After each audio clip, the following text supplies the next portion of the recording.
LH 직원들의 땅 투기 의혹을 둘러싼 파문이 LH와 국토부는 물론이고 정관계 전반으로 확산하고 있습니다. 20여일 앞으로 다가온 재보선 판세에도 영향이 불가피해 보이는데요.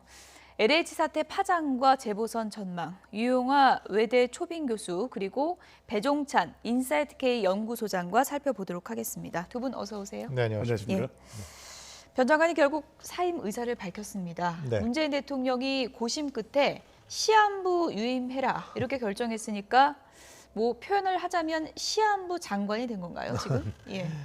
이건 좀 거의 불가피한 상황으로 치달았죠. 예. 그러면서 좀 제가 봤을 때 선제적인 조치를 청와대에서 취하는 게 좋았을 텐데 좀 밀려서 한 것 같은 느낌이 들고. 시점이 조금 늦은 건가요? 네, 그리고 좀 선제적일 필요가 있는 거죠. 왜냐하면 국민 여론은 워낙 안 좋았기 때문에. 그리고 이제 이사 공급 대책에 대한 문제가 있기 때문에 뭐 재보궐선거 좀 그 공급 대책에 대한 부분을 입법화할 때까지 더 해라는 건데 제 개인적 생각으로는 과연 그때까지 버틸 수 있을지.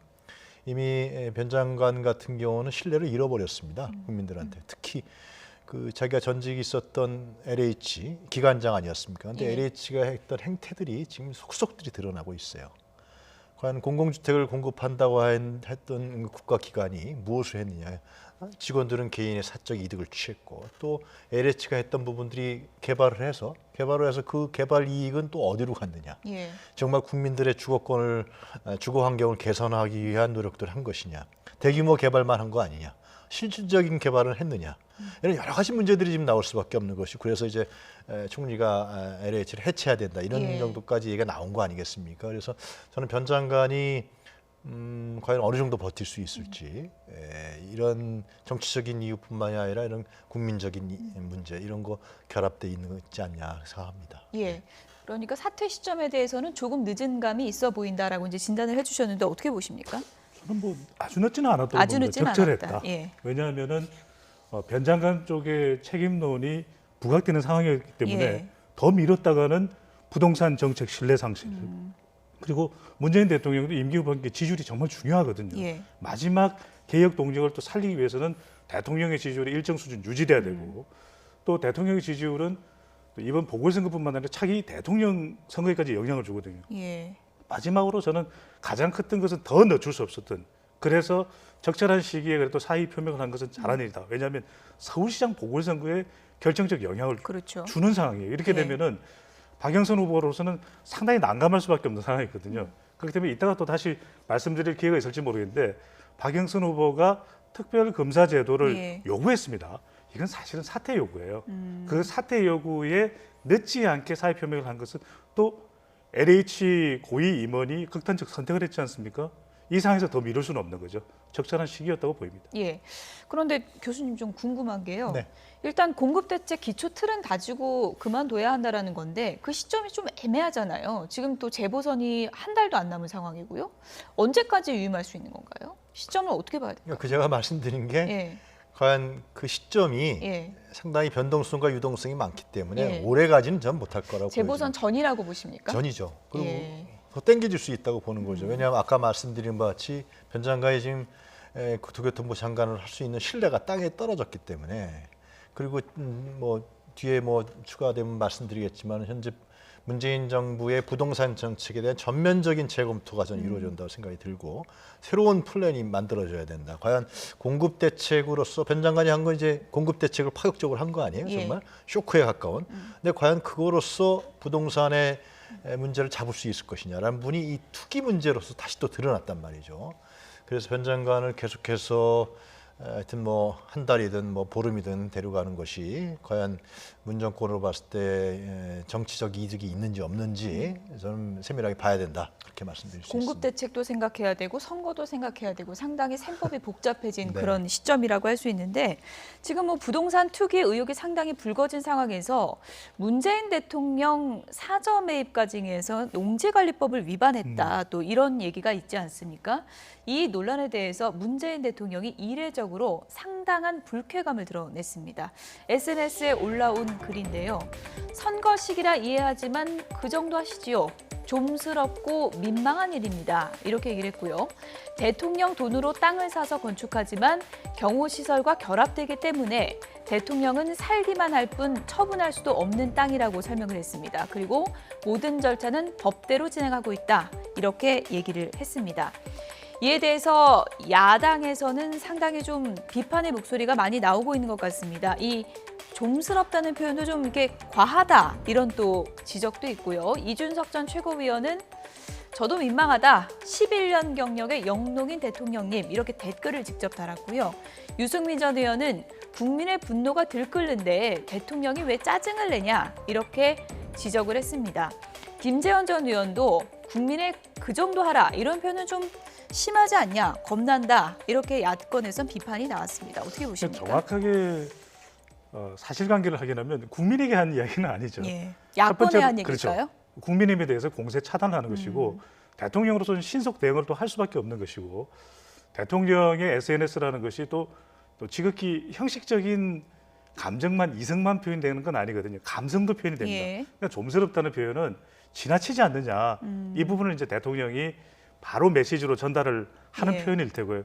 그리고 하나는 중도층이 중요할 수밖에 없는데 자칫 이런 공세가 계속되면 사실이 아닌 걸 또 믿어버릴 수도 있거든요. 예. 대통령 사저와 관련된 부분은 대통령이 부동산으로 이익을 추구하기 위해서 사익을 추구하기 위해서 땅을 매입했다고 보기는 사실 어렵잖아요. 객관적으로 보더라도 이건 이제 사실관계를 얼마든지 규명할 수 있지만 대통령으로서는 LH를 빌미로 해서 이제 대통령까지 물고 늘어지는구나 이렇게 돼서는 여론이 또 뭐 오해를 통한 악화가 될 수 있는 우려도 있기 때문에 예. 대통령으로서는 차단할 수밖에 없는데 왜냐하면은 이렇게 되면은 대통령을 지나치게 물고 들어가는 형태의 공세가 되면 오히려 대통령 지지층이 더 결집됐어요. 일 수도 있는 것이고 중도층에서는 너무한다. LH와 관련해서 또 여당의 부동산 정책을 재정립해야 되는 문제점에 대해서는 얼마든지 받아들이겠지만 이걸 통해서 또 대통령이냐? 이런 반응이 나오게 된다면 후폭풍이 불 가능성도 있는 것이죠. 예. 교수님 뭐 여러 가지 견해가 있을 수 있는데 일단 그 표현이요. 그 좀스럽다는 표현이 많은 분들이 이제 문재인 대통령에 대해서 여러 가지 이미지를 갖고 있겠지만 평소 대통령의 언행과는 조금 다르다. 약간 너무 이례적이고 좀 약간은 과격하다. 이런 반응도 있습니다. 좀 피곤하다 뭐 그런 거 아니겠어요? 예. 대통령 표현이라는 것은. 근데 저는 이런 생각이 듭니다. 지금의 현 상황이 지금 장관이 예. 거의 경질격으로 물러나고 국민들이 지금 댓글이라든가 LH에 대해서 분노가 끓는데 특히 전 야권의 뭐 유력하신 정치인들 같은데 이 정치 권력 이 정치 권력 싸움으로 자꾸 몰고 가는 것이 국민들에게 어느 정도의 공감을 얻을지 모르겠어요. 이게 LH 문제라든가 지금 부동산 투기 문제라든가 이러한 사적 부당 이득 취한 게 정치 권력 간의 문제는 아니잖아요. 대통령 권력 때문에 생긴 문제는 아니란 말이죠. 그러면 이 문제를 어떻게 해결할 것인가에 대해서 야당도 대안도 내놓고 그 점에 대해서 정부에서 비판을 해야 되는 것이 온당한 것이지 대통령 그 사저에 대해서 그 대통령의 사저가 투기하려고 아니잖아요.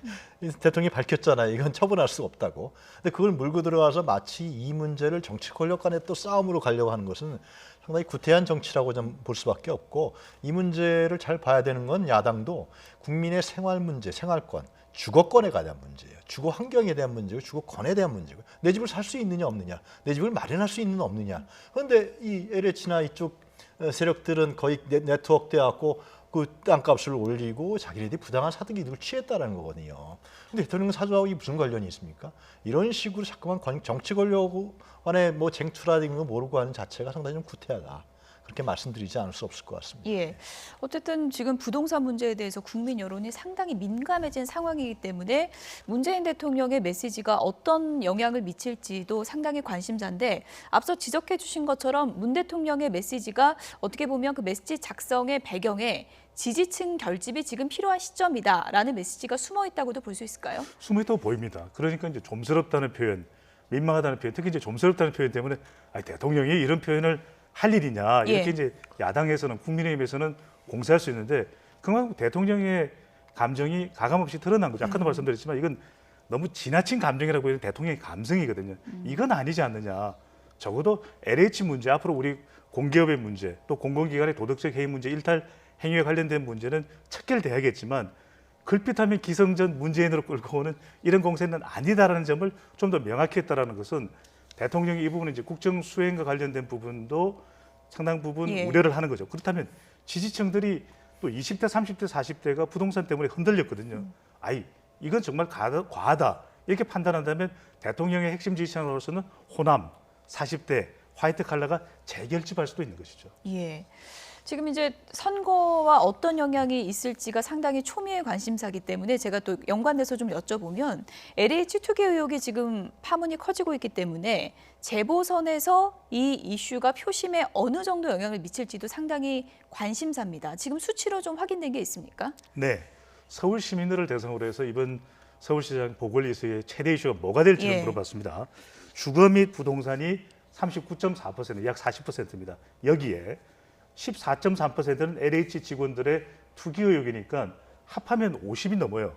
절반이 넘는다는 겁니다. 그만큼 부동산 정책이 이번 서울시장 보궐선거의 최대 이슈라고 봐야 되겠죠. 특히 이제 지지층도 좀 느슨하게 더불어민주당을 지지하는 지지층들, 유권자들은 영향을 받을 수도 있고 예. 특히 중도층들은 우리가 어떤 기준으로 이번 서울시장 보궐선거에 투표를 하지 생각할 때 예. 부동산이 아주 중요한 이슈가 될 수 있는데 지금 그러면 LH 투기 의혹하고 부동산 문제를 합치면 거의 절반 정도가 지금 부동산과 관련된 이슈라고 볼 수 있는 건가요? 절반이 넘죠. 예, 절반이 넘는 거군요. 아주 예. 중요한 부분을 지적을 해주셨는데 이번 서울시장 선거가 오서방이라는 이야기를 합니다. 오서방이요? 네. 예. 40대는 더불어민주당을, 60대 이상은 국민의힘이나 또 국민의당의 단일 후보를 지지하는 것으로 그렇게 추세가 나타나고 있거든요. 예. 그렇다면 50대 표심을 넣어가지고 중요할 것이고 예. 더 중요한 건 이 여론조사에 나오는 것처럼 LH 사태로 인해서 서울시장 보궐선거의 최대 이슈가 부동산이 되는 현상이 재점화된 겁니다.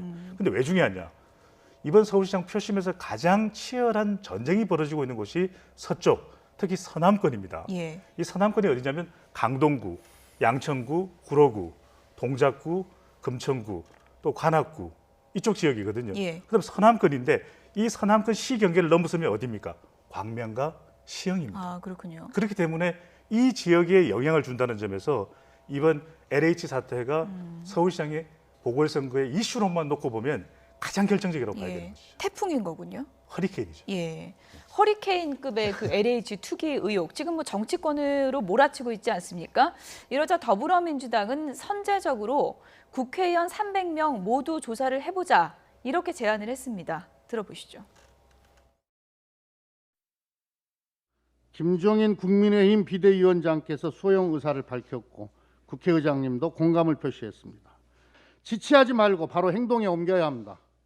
우선 전수조사에 출발이 될 소속 의원들의 정보 제공 동의서부터 여야가 함께 신속히 제출했으면 좋겠습니다. 조사 결과 부정한 사례가 드러난다면 국회 윤리에 제소하는 것도 약속해야 합니다. 더불어민주당은 준비가 되어 있습니다. 국민의힘도 참여를 해주시기 바랍니다. 먹긴 놈이 성낸다고 민주당 안에서 투기 의혹이 불거져 나오는 마당에 국회의원 전수조사는 민주당이 먼저 자기 당 소속부터 솔선수범해서 전수조사한다고 하면 될 일입니다. 변죽을 울리고 물타기를 하려 하지만은 꼼수로 피하려면 오히려 더 큰 난관에 봉착합니다. 민주당은 자당 소속 의원 전수조사를 먼저 하시고 자당 소속의 광역단체장, 지방의원, 기초단체장, 관계되는 공기업의 직원부터 모두 전수조사를 하십시오. 그러고 나면 우리는 우리 스스로 전수조사를 하겠습니다. 네, LH 투기 의혹 말씀해 주신 대로 뭐 허리케인이 부니까 민주당이 여러 가지 카드를 꺼내고 있는데 300명 다 조사해보자 하니까 국민의힘도 받는 것 같았는데 일단 먼저 해라, 민주당 먼저 해라 그러지 않았습니까? 또 저러다 핑퐁 치다가 안 할 예. 것 같은데 전수조사 해야죠. 지금 민주당안은 국회의장이나 국회 사무처에서 하겠다는 거 아니에요? 근데 저는 전수조사를 하더라도 걱정되는 건 또 면피용 전수조사가 될까 우려됩니다. 지금 시민단체 경실련인가요? 지금 국회의원들의 약 20-30%가 농지를 갖고 있다라는 걸 발표했던 거로 제가 기억을 하는데 정확한 수치는 제가 모르겠습니다만 과연 이렇게 했을 때 그냥 면피용 전수조사를 할 것이냐라는 문제가 생기는 것이죠. 그러니까 하려 그러면은 본인뿐만이 아니라 친인척, 그죠? 관련자들, 보좌관, 특히 이제 관련 상임위 이런 부분을 절대적으로 다 해야 예를 들면 면피용이 아니라 제대로 밝혀야 되는 것이고 이번에도 드러났지만 국민들도 정확하게 알게 됐지만은 이 고급 정보를 갖고서 미리 투기를 하고 시세 차익을 얻고 불로소득을 얻고 이런 부분들은 일반 우리 국민들은 할 수가 없는 거 아니에요? 결국은 주목되는 사람들이 고위공직자들이란 말이에요. 국회의원 또 고위공직자들. 뭐 장차관, 전직 차관, 전직 국회의원 이분들에 대해서 혐의가 있을 수밖에 없는 거죠. 이분들이 가장. 예. 근데 전수조사 하자는데 니네부터 먼저 해라. 그럼 국회의장 산에서 한다. 그럼 또 본인 명의만 해서 뭐 한다겠다는 거야. 이번에도 저기 LH 직원들만 해서 20명밖에 안 나왔고 난리가 났잖아요. 저는 그래서 전수조사 하려고 그러면은 제대로 해라. 제대로 하고 제대로 해서 국민들이 신뢰를 얻을 수 있게. 그리고 국민들은 다 혐의를 두고 있단 말이에요. 실제로. 그런 부분에 대한 인식이 좀 더 있어야지 않을까 생각합니다. 공방만 하다가 조사는 안 하고 끝나면 여야 모두 국민의 심판을 받게 되지 않을까 그런 결국 생각도 이것이 뭐냐면요. 한마디 더 말씀드리면 이 굉장히 중요하게 판단해야 되는데 국회의원들이 이 대의제 민주주의에 대한 불신을 하고 있어요. 현재요. 예. 국회의원에 대한 불신은 대의제 민주주의에 대한 불신이거든요. 예. 과연 그런 부분에 대해서 어떻게 생각할지도 뭐 4년 임기 끝난 다음에 또 당선되면 된다. 뭐 그런 생각만 갖고 있는지 걱정됩니다. 여야가 이제 촉각을 곤두세우는 이유가 바로 이제 재보선 때문에 더 네. 그렇겠죠. 지금 여론조사 추이에 모두 관심을 가질 수밖에 없는데 서울시장 후보 적합도 조사 결과 어떻게 흐름이 나오고 있습니까? 좀 네. 짚어주시죠. 예, 서울시장 후보 적합도 조사 결과를 보면은 지금 더불어민주당의 박영선 후보 예. 그리고 국민의힘의 오세훈 후보 그리고 국민의당의 안철수 후보 모두가 출마할 때는 박영선 후보가 유리한 조사 결과가 나옵니다. 그렇죠. 이건 왜냐하면 보수층 표심이 이제 분리되는 거죠. 다 출마를 할 경우. 그래서 이른바 이 그래프를 보시면 한 개념만 아시면 됩니다. 다자 후보 야권 필패론, 삼자 후보 야권 필패론. 그러니까 보수 야권 후보가 많이 출마하면 힘들어진다는 거죠. 그렇죠. 그래서 이제 양자 대결 구도로 이제 넘어가 보게 예. 되면 박영선 후보 대 오세훈 후보가 대결하게 될 경우에는 오세훈 후보가 좀 더 오차 범위 내 우세한 결과가 나왔고요. 예. 박영순 후보와 안철수 후보가 맞대결하는 경우 1대1 대결을 하는 경우에는 안철수 후보가 44.9%로 박영선 후보보다는 또 우세한 결과가 나타났습니다. 이 결과를 잠깐 그래프를 좀 계속 보여주시면 좋을 것 같은데 예. 가만히 보면은 이 보수 야권 두 후보 오세훈과 안철수를 보면은 오세훈 후보도 박영선 후보보다는 오차 범위 내에 더 우세한 결과가 나타났고 예. 안철수 후보도 마찬가지입니다. 그러니까 그렇죠. 안철수 오세훈 큰 차이가 없다는 거예요. 예. 이렇게 되면 단일화가 더 치열하게 펼쳐질 수밖에 없는 셈법이 상황입니다. 상당히 복잡해지네요. 그렇습니다. 예. 그런데 박영선 후보가 그래도 큰 악재입니다. 이 LH 사태도 그렇고 윤석열 전 총장 사태도 그런데 지지율이 아주 급락한 건 아니에요. 그 이야기는 예. 그래도 준비된 후보로 지지층들이 결집되면서 박영선 후보가 40%에 가까운 지지율을 유지하고 있다. 그런데 보수 야권 후보 오세훈 안철수가 좀 더 도약한 이유는 뭘까? 물론 LH 사태 영향이 있겠죠. 어느 층? 중도층입니다. 그러니까 이 중도층이 오세훈과 안철수의 공이 뿌려지고 있기 때문에 두 사람이 거의 비슷한 조사 결과가 나타났다. 예. 이렇게 되면 오세훈 후보도 양보할 이유가 없는 것이거든요. 단일화를. 그렇군요. 안철수 후보는 반드시 단일화를 해야 되는 것이고 더 치열해질 수밖에 없고 박영선 후보도 그러면 불리한 거냐? 이러다가 이제 더불어민주당 안 되는 거냐 생각할 수 있는데 실제 중요한 건 선거는 투표장에 나가는 게 중요한데 그렇죠. 이 조사 결과를 보면은 그래도 더불어민주당 지지층은 상당히 결집돼 있다. 이런 점을 확인할 수가 있는 적도 것이죠. 투표자가 많은 그렇죠. 거군요. 예. 네. 오세훈 후보 얘기를 좀 해보면 지난 1월에 출마할 때만 해도 안철수 국민의당 대표가 입당하면 난 출마하지 않겠다 이런 자세였는데 지금은 저 그래프 보면 복잡해지겠어요. 그러니까 지금 후보 단일화해서 고성반 오가다가 끝났다 예. 그러는 거 아니에요? 그래서 안철수 후보가 지금 김정희 위원장 만나자 그러는 건데 지금 이 여러 변동이 생긴 거죠. 전에는 질 것 같았는데 그렇죠. 이긴단 말이에요. 박영선 후보를 이겨요. 그런 변수가 하나 생겼고 1대1 대결에 여론조사상에서는. 그리고 두 번째로는 지금 오세훈과 안철수가 여론조사하면 비슷해요. 누가 될지 몰라요. 예. 그러니까 이 정치적 셈법이 이제 나타나기 시작하는 건데 안철수 후보는 이번에서 후보 단일화 과정에서 패배하잖아요. 그럼 사실상 정치 생명 끝입니다. 그렇죠. 예. 그러면 오세훈 후보는 어떠냐? 김정희 위원장과 국민의힘과 오세훈 후보 입장에서 봤을 때는 만약 안철수한테 진다. 예. 선거 본선이 아니라 예. 단일화 선거에서 진다. 그러면은 국민의힘은 사실상 재편 과정에 들어가게 됩니다. 그럼 거기에 연루돼 있던 관계를 갖고 있던 국민의힘의 정치인들은 아주 그냥 퇴락하는 거죠. 다른 정치인들이 나타나겠죠. 예를 들면. 그렇기 때문에 이제 복잡해졌어요. 오세훈 후보가 대권을 바라볼 가능성은 없는 건가요? 글쎄 후보 단일화 과정에서 지는데요. 예. 뭐 내년에 어떤 변수가 생길지 모르겠지만은 예. 그렇기 때문에 양측이 지금 물러설 수 없는 그러니까 룰의 싸움에 있어서 조금이라도 다 1%, 2%로 결정될 수도 있단 그렇죠. 말이에요. 예. 그래서 상당히 복잡해지는 과정이 있고 이렇게 되면 이제 만약에 박영순 후보와의 1대1 구도에서 차이가 더 벌어지게 되면은 이 3자 구도에서 우리가 이길 수 있다. 우리가 표가 몰릴 거다. 뭐 이런 예. 논의도 나올 거예요. 이 정치적 예. 이해관계가 이제 나타나는 것이죠.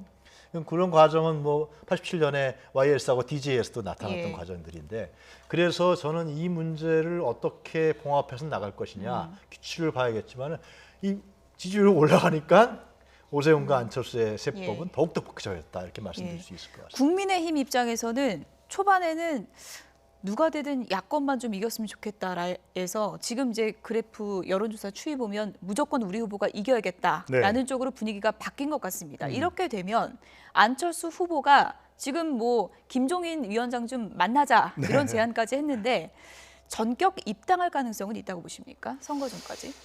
글쎄 저 개인적으로는 크지는 않다고 보는데 예. 그렇게 보는 이유가 안철수 후보 계속해서 본인이 이제 판세 분석을 할 때는 입당하지 않는 것이 중도층 표를 더 얻을 수 있다 이렇게 판단했을 것 같아요. 그리고 워낙 지금 이제 이 비슷해져가는 상황이기 때문에 어떤 결정을 내릴지는 모르겠어요. 막판에 오히려 그것이 더 낫다고 판단된다면은 안 후보로서는 결단을 내릴지 어떨지 모르겠는데 중도층 표심이 그래도 본인이 자신 있다. 실제 중도층들이 투표장에 올 때는 나에게 더 기대를 많이 건다라는 것이 중요한 것 아니냐라고 판단한다면 입당을 안 하겠죠. 입당보다는 합당이 될 가능성이 합당 높을 가능성이요. 텐데 예. 그렇지 않다면 그대로 기존대로 자기의 입장 이게 입장을 또 번복하게 되면 자기를 지지해왔던 중도층들이 또 흔들릴 수 있거든요. 그래서 제 개인적인 정세 분석은 기본적으로는 입당을 안 할 가능성이 높은데 모르겠습니다. 이거는 후보자가 막판에 예. 아주 자기가 선거에 몰렸을 때는 어떤 결단도 내릴 수 있기 때문에 한번 지켜봐야 될 것 같습니다. 어쨌든 19일에 최종 결정이 되는 거고 그 전에 협상을 계속할 텐데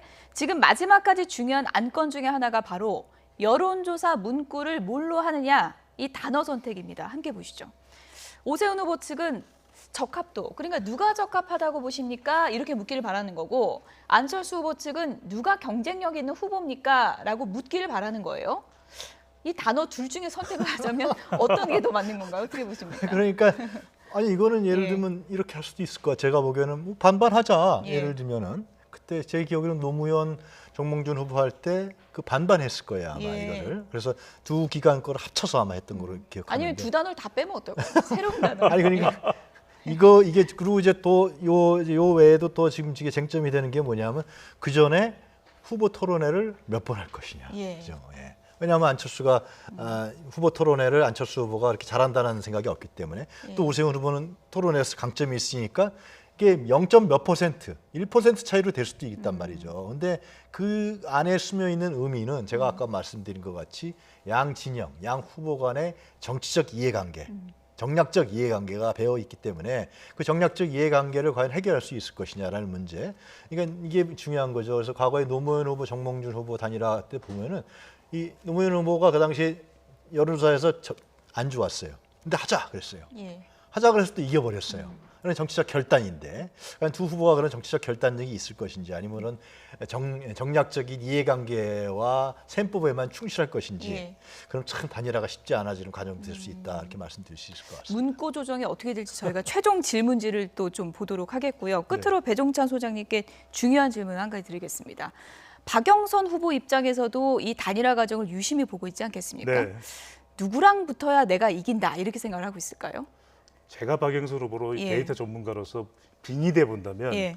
오세훈 후보 쪽을 좀 더 유리하게 판단할 가능성이 있을 것 같아요. 예. 왜냐하면 그래도 국민의힘과 대항을 할 경우에는 더불어민주당 지지층들이 더 잘 결집할 수 있고 중도층도 좀 더 가져갈 수 있다고 판단할 수 있을 텐데 안철수 후보가 나온다면 그래도 반문 정서를 활용해서 중도층까지 가져간다면 조금 어려워질 것 아닌가 이런 또 고민할 수 있는 선거는 누구도 쉬운 일이 아니거든요. 그렇죠. 그런 만큼 어쨌든 뭐 중도 싸움에서는 안철수 후보가 조금 더 경쟁력이 있다고 있다고 볼 수 볼 있다. 것 같아요. 예. 박영선 후보로서는 예. 그렇기 때문에 박 후보도 아마 단일화 결과를 놓고서 이 후보가 됐으면 하는 마음은 있을 것으로 보입니다. 예, 어쨌든 뭐 다음 주에 안철수냐 오세훈이냐 결판 나니까 그거 한번 지켜보도록 하겠습니다. 유용하 외대 초빙 교수, 배종찬 인사이트K 연구소장 두 분이었습니다. 고맙습니다.